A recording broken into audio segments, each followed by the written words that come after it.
Faça, mesmo que fique uma meta.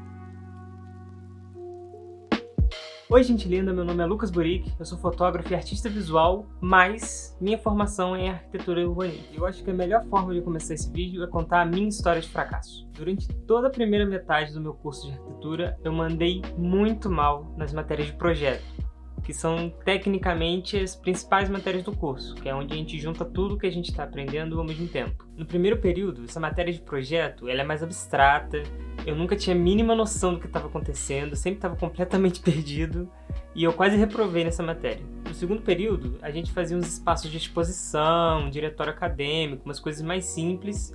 Eu consegui levar mais ou menos, mas assim, eu ainda estava meio que improvisando, eu não sabia muito bem o que eu estava fazendo. No terceiro período foi quando eu realmente não tinha a mínima ideia do que eu estava fazendo. A gente tinha que fazer pavilhão de exposição, eu nem sabia o que isso queria dizer. E eu fui tropicando o semestre inteiro. No final eu quase reprovei de novo, mas eu consegui me salvar. No período seguinte é quando a gente fazia alguma coisa mais concreta. A gente ia projetar uma casa e eu consegui fazer dupla com um cara que tinha mais experiência na turma. Beijos, Hudson. Ele é de família de arquiteto, ele já tinha alguma experiência na área, então eu aproveitei que ele tinha mais vivência e meio que fui nas costas dele. Eu já estava meio frustrado, eu estava sentindo que eu não sabia fazer essas coisas muito bem, então eu me coloquei um pouco mais de escanteio e fui sendo mais um trabalho braçal ali no projeto.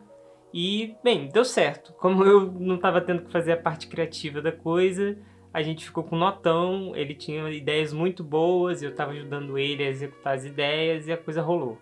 No período seguinte a gente repetiu essa equipe, teve mais um amigo com a gente e a coisa funcionou do mesmo jeito. Ele tinha as ideias, ele desenvolvia o projeto e eu era ali meio que um trabalho braçal para ajudar ele. No sexto período foi quando eu cansei de ficar sendo só força braçal ali nos projetos e eu decidi que eu ia tentar projetar de novo. O Hudson foi fazer o projeto dele sozinho, eu fiquei com outro amigo na equipe.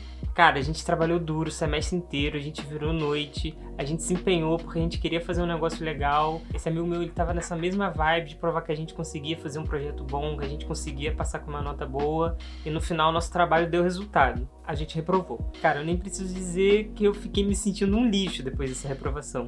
Por mais que eu não tenha concordado com ela, o projeto estava ruim, mas não estava tão ruim a ponto de ser reprovado. Eu fiquei muito frustrado, porque ser ruim em projeto quando você está cursando arquitetura e urbanismo é tipo ser ruim em biologia e química quando você quer cursar medicina. Então isso abalou total meu ego, comecei a duvidar se eu realmente devia estar fazendo esse curso, mas apesar disso tudo, mesmo tendo reprovado essa matéria, eu tinha conseguido uma bolsa de estudos para fazer um intercâmbio e estudar durante um ano nos Estados Unidos. Então eu fui para o intercâmbio e aí quando chegou a hora de puxar as matérias, eu nem queria puxar projeto porque eu estava muito balançado, eu estava sem confiança nenhuma para fazer, mas aí o nosso orientador lá aconselhou que era uma experiência diferente, que eu devia fazer projeto, era uma matéria importante, e ele acabou me convencendo. Como eu estava sem confiança nenhuma para puxar projeto, eu decidi dar uns passos para trás. Pro período que eu estava, o projeto que eu deveria ter puxado seria o projeto avançado, que eles chamavam lá, que seria algo como projeto 6 ou projeto 7. Como eu estava total sem confiança, eu preferi puxar um projeto de uns períodos anteriores e puxei o projeto 5. Para minha surpresa, quando eu fui ver do que aquele projeto tratava, naquele período específico, o tema desse projeto ia ser o mesmo tema que eu tinha reprovado no Brasil. Era uma instituição educacional, fazer um colégio. Quando eu descobri que eu ia ter que fazer colégio de novo, eu fiquei muito puto, mas depois de um tempo eu sacudi a poeira e, cara, tive que encarar de frente. Fui fazer o projeto. Eu tava tão abalado com a situação que eu fiquei obcecado com esse projeto. Eu passava dia e noite no estúdio, trabalhando nele, eu passava 12, 16 horas por dia lá. O que foi bem legal é que o professor que ficava gerenciando os alunos lá, ele sacou as deficiências que eu tinha e ele foi trabalhando isso comigo ao longo do período. E aí nesse processo eu consegui tapar alguns buracos no meu conhecimento que eu acabei deixando para trás enquanto eu estava no Brasil, não por culpa dos professores daqui, mas porque eu simplesmente perdi mesmo, me faltou alguma coisa para pegar na época. E além disso, durante esse tempo de intercâmbio, eu aprendi a aprender e eu aprendi a trabalhar de forma mais eficiente.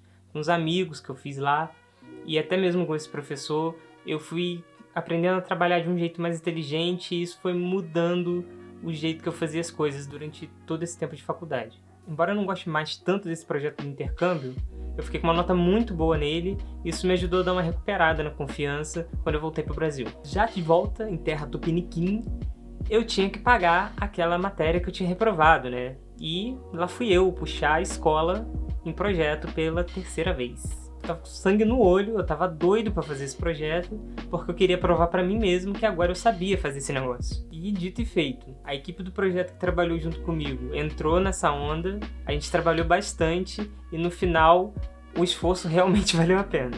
A gente conseguiu passar nesse projeto com uma nota muito boa e eu consegui recuperar minha confiança porque tinha partido de uma ideia minha. Dali pra frente, não só o projeto, mas outras áreas da minha vida começaram a funcionar melhor. Toda aquela falta de confiança, esse sentimento de fracasso que eu fui construindo ao longo do tempo na faculdade, eu fui aprendendo a trabalhar e agora que eu estava conseguindo fazer as coisas melhor, era mais fácil lidar com o que estava acontecendo. Toda essa situação de projeto foi tão importante para mim que quando eu fui fazer meu TCC, de novo eu voltei para a instituição educacional. Eu quis fechar o ciclo porque eu já tinha feito todo tipo de escola possível, do primário até o ensino adulto, e aí só faltava para mim fazer alguma coisa relacionada ao ensino superior. E aí eu já estava muito mais confortável, meu TCC foi super bem e ele foi até recomendado para concurso, que para arquitetura, pelo menos no meu curso, é o mais longe que você consegue chegar porque não tem nota na última fase do TCC.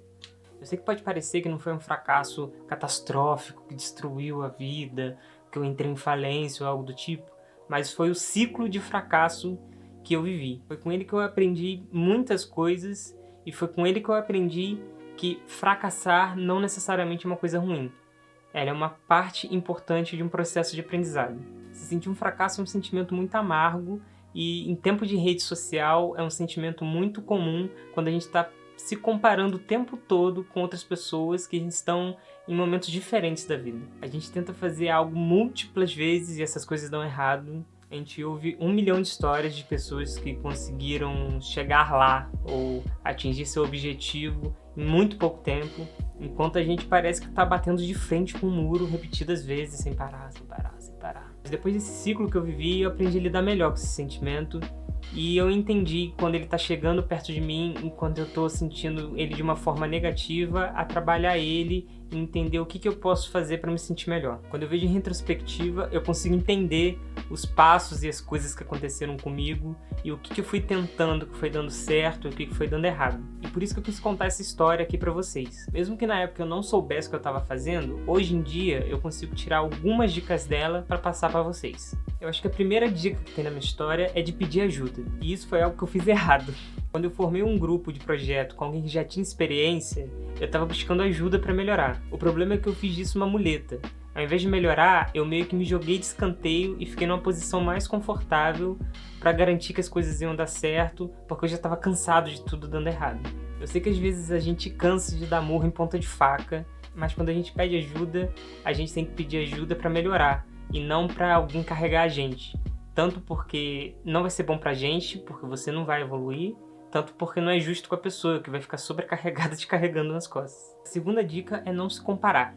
Uma das coisas que fazia eu me sentir muito frustrado é que eu via os trabalhos das outras pessoas que saíam muito bons e o meu nunca chegava nem perto do deles. O problema de se comparar é que você está comparando a sua trajetória em um ponto com a trajetória de alguém que provavelmente está num ponto completamente diferente do seu. Eu cresci sem muita cultura, sem muita arte, eu nunca visitei muito museu, nunca fui a teatro, eu nunca tinha consumido arquitetura. Então, quando eu caí no curso, eu caí muito cru. Então, me faltava referência e me faltava acervo para produzir as coisas. Muitos dos meus colegas tinham um acervo maior do que o meu. E eu não entendia de onde que eles conseguiam tirar essas ideias. Esse meu amigo, que era de família de arquiteto, então, ele tinha um acervo muito maior. Então é claro que ele tinha mais facilidade para desenvolver as coisas. Mas quando você está no auge da frustração, você não consegue entender essas coisas. Você só fica nervoso, você só fica com raiva, e você começa a se comparar tanto com as pessoas que você começa até a nutrir um sentimento ruim de inveja. É uma coisa muito péssima. E o Instagram é uma fonte rica para você fazer isso. Com certeza você tem aquele seu amigo que é lindo, maravilhoso, tá fazendo viagens internacionais e tudo tá dando certo e parece que tem um relacionamento maravilhoso e a casa tá bonita e você começa a morrer de ódio dessa pessoa e você começa a pensar, não, essa pessoa deve ser um ser humano horrível. E aí ela posta uma foto fazendo trabalho voluntário. Aí você começa, não, mas ela deve feder, porque algum defeito ela tem que ter. Então a coisa mais importante é não comparar o seu capítulo 1 com o capítulo 50, com o capítulo 100 da vida de alguém. Por mais que as pessoas possam ter a mesma idade, elas partem de pontos de partida diferentes. Então se eu falhei um pouco em pedir ajuda da maneira certa e eu me comparava demais, uma coisa pelo menos eu sei que eu fazia certo. Por mais que eu estivesse frustrado, por mais que eu caísse várias vezes, eu levantava, batia poeira e tentava mais uma vez. Depois de um tempo sendo carregado nas costas, eu decidi tentar fazer projeto mais uma vez. Fracassei, falhei no projeto, reprovei. E aí quando eu fui para o intercâmbio, eu podia ter desanimado. Se eu quisesse, eu não precisava puxar projeto, mas mesmo assim eu animei e puxei projeto e tentei mais uma vez. Às vezes você está tentando fazer uma coisa 1000 vezes e essa coisa está dando errado. E desde que você esteja fazendo alguma coisa diferente toda vez que você está tentando, você tem alguma chance dessa vez dar certo. Então mesmo depois de falhar 1000 vezes, você pode conseguir fazer o que você está querendo na vez 1001. Então se você está cansado, está esgotado, completamente frustrado com as coisas que você está tentando, pensa que a vantagem do fundo do poço é que o único caminho agora é para cima. Mas é óbvio que às vezes está faltando um pouco de energia e está faltando muita segurança para a gente fazer o que a gente quer depois que as coisas dão errado, muitas vezes. Não tem nada de errado de dar um passo para trás e fazer as coisas de uma maneira mais segura, de uma maneira mais calma. Quando eu fui puxar o projeto no intercâmbio, eu deveria ter puxado um projeto mais avançado, mas eu me senti mais seguro em puxar um projeto mais iniciante, um pouco abaixo do nível que se esperava de mim, para eu conseguir resolver esses problemas que eu estava tendo. Isso é como se fosse uma estratégia de usar rodinhas da bicicleta. Você anda de um jeito mais seguro para pegar confiança e praticar e ganhar experiência para fazer alguma coisa mais avançada. Muita gente fala da estratégia de queimar a ponte. Eu não lembro da história exatamente, mas queimar a ponte é de uma história de um general que estava indo para a guerra e ele atravessa com os soldados uma ponte. E quando eles terminam de atravessar a ponte, ele manda os soldados botarem fogo na ponte. Ele faz isso para garantir que nenhum soldado vai poder fugir e a única chance deles sobreviverem à guerra é eles lutarem com toda a força deles. A lição dessa história é que quando você não tem opção, você dá tudo de si. É uma estratégia válida, funciona muitas vezes, mas às vezes você precisa de um pouco mais de calma e fazer as coisas num ritmo mais devagar para conseguir ganhar confiança para depois queimar a ponte, quem sabe. Uma coisa que eu aprendi ao longo de todo esse ciclo é que fracassar faz parte do processo. Eu aprendi a não ter medo de falhar. Eu comecei a ter um pouco de orgulho desses erros, entender que faz parte da história e que na real não tem ninguém se importando se você erra às vezes, ou se eu reprovei, ou se as coisas deram errado. Desde que você continue tentando e dando o seu melhor. Você só tem que tomar cuidado para esse orgulho de errar, sabe, não ter medo de falhar, não virar uma muleta em que você faz as coisas mal feito e quando você erra você fala, tudo bem, é só mais um passo, não sei o que. Você sempre tem que estar tentando melhorar, porque você também, aí não adianta de nada, né? Tem que entrar na sua cabeça que falhar é educativo. Ou vai te indicar alguma coisa que está dando errado, ou vai te indicar que você talvez deveria mudar o seu caminho completamente. Então mesmo que você não tenha as habilidades agora, talvez você tenha que desenvolver mais, ou se você nem gosta do que você está fazendo, talvez você devesse considerar seguir outro caminho. A próxima dica é especialmente difícil para pessoas ansiosas, que é controlar suas expectativas. A expectativa é a mãe da decepção. Se você coloca expectativas muito altas, metas muito altas, você provavelmente vai se decepcionar em algum momento se você não conseguir atingir tudo o que você queria. É importante tentar ser realista e colocar metas e objetivos possíveis no período de tempo que você tem. Quando eu achei que de uma hora para outra eu podia assumir um projeto e mesmo sem ter melhorado muita coisa, eu ia conseguir arrebentar e fazer um projeto muito foda e tal, eu falhei e fiquei muito frustrado. Eu tive um problema para gerenciar minhas expectativas aí. Eu não estava disposto a fracassar. Eu meio que fui com a mentalidade de que ou dá certo ou dá certo. E às vezes a vida não concorda contigo não, cara. Vai dar errado e que se dane. Nesse canal aqui mesmo, tô tendo que controlar minhas expectativas. Se você tá vendo esse vídeo mais ou menos quando ele foi lançado, você vai perceber que meus vídeos ainda tem muito poucos views. O meu primeiro vídeo agora tá com 70 views mais ou menos. E eu já sabia que o meu segundo ia sofrer para chegar nos 10. Porque no primeiro, os amigos animam, o pessoal vai lá assistir, vai ver o que você tá fazendo, só pela curiosidade. E depois do primeiro, o pessoal meio que desanima. Então eu já gerenciei essa expectativa antes mesmo de começar o canal. E acabei não ficando chateado quando eu vi que meu segundo vídeo não foi tão bem, o terceiro também não. Então eu comecei esse projeto sem a expectativa de que eu fosse bombar em pouco tempo, ou que eu fosse bombar em algum momento. Eu comecei o projeto com a ideia de melhorar minha produção de vídeo, e ponto final. Se ele tiver alguma atração de pessoas querendo acompanhar ele, vai ser muito legal. Se não tiver, pelo menos eu consegui desenvolver a habilidade que eu queria desenvolver. E a última dica que eu tenho pra vocês é para vocês terem cuidado com a famosa síndrome do impostor. Eu não sou psicólogo, então não vou me aprofundar muito nisso, mas você já deve ter ouvido falar de síndrome de impostor. É quando mesmo que você esteja fazendo algo bem, você não acredita que você é merecedor do reconhecimento daquilo. Você acha que você deu sorte, ou que as pessoas na real não estão se ligando que a coisa não está tão bem feita assim, e que a qualquer momento o pessoal vai te descobrir, e vão descobrir que você é uma farsa, e você vai estar destruído, e vai virar uma grande vergonha. Achar que é um impostor o tempo todo, além de te deixar muito ansioso, e te deixar angustiado, achando que você vai ser descoberto a qualquer momento, também tende a fazer você se auto-sabotar. Geralmente quem sofre disso ou começa a fazer as coisas demais ou começa a fazer as coisas de menos. Essa pessoa bota pouco esforço nas coisas que estão fazendo, porque quando dá errado, ela vai falar que nem tentou, que estava de boa, que ia falhar mesmo. E dessa forma ela não alimenta a expectativa de que ela vai fazer as coisas bem. Essa pessoa começa a trabalhar duro demais para tentar manter essa expectativa que ela acha que as pessoas têm dela.